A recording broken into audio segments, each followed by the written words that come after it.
അല്ലാഹുവിന്റെ റസൂൽ സല്ലല്ലാഹു അലൈഹി വസല്ലമ ഏറെ ഭയപ്പെടുന്ന ഒരു കാര്യം നമ്മളോട് പറഞ്ഞിട്ടുണ്ട്. പ്രവാചകൻ പറഞ്ഞു, അഖ്വഫു മാ അഖാഫു അലൈക്കും അശ്ശിർകൽ അസ്ഗർ, ചെറിയ ശിർക്കിനെ ഞാൻ നിങ്ങളിൽ ഏറ്റവും കൂടുതൽ ഭയപ്പെടുന്നു.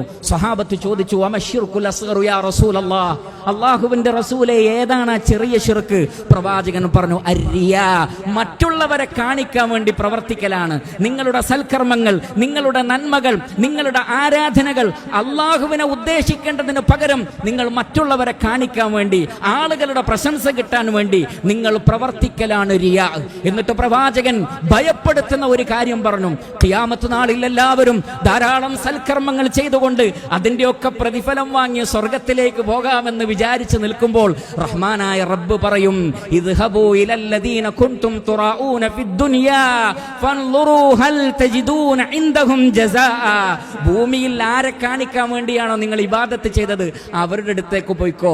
എന്റെ അടുത്ത് നിങ്ങൾക്ക് പ്രതിഫലമില്ല, അവരെ കാണിക്കാനല്ലേ നിങ്ങൾ ചെയ്തത്, എങ്കിൽ പ്രതിഫലം അവരോട് വാങ്ങിക്കോ. വല്ല പ്രതിഫലവും ഇന്ന് നിങ്ങൾക്ക് തരാൻ മനുഷ്യന് സാധ്യമാണോ എന്ന് പരിശോധിക്കൂ. പ്രിയപ്പെട്ട സഹോദരങ്ങളെ, സാധ്യമല്ല. നമുക്ക് പ്രതിഫലം തരാൻ സൃഷ്ടികൾക്ക് സാധ്യമല്ല, റബ്ബിന് മാത്രമേ കഴിയൂ. എന്നിരിക്കെ മനുഷ്യരെ കാണിക്കാൻ എന്തിന് ജീവിക്കണം? നമ്മുടെ റബ്ബിനെ കാണിക്കൂ. നമ്മുടെ ഹൃദയവും നമ്മുടെ വിശ്വാസവും നമ്മുടെ പ്രവർത്തനങ്ങളും നമ്മുടെ സംസ്കാരങ്ങളും നമ്മുടെ ആചാരങ്ങളും നമ്മുടെ സ്വഭാവങ്ങളുമെല്ലാം നമ്മുടെ റബ്ബിനെ കാണിക്കാൻ വേണ്ടിയായിരിക്കണം, മനുഷ്യരെ കാണിക്കാൻ വേണ്ടിയായിരിക്കരുത്. ആ നിലക്ക് ഇഖ്ലാസുള്ള ഒരടിമയെ വാർത്തെടുക്കാൻ വേണ്ടിയാണ് അല്ലാഹു സുബ്ഹാനഹു വ തആല ഈ മതം നമുക്ക് നൽകിയത്.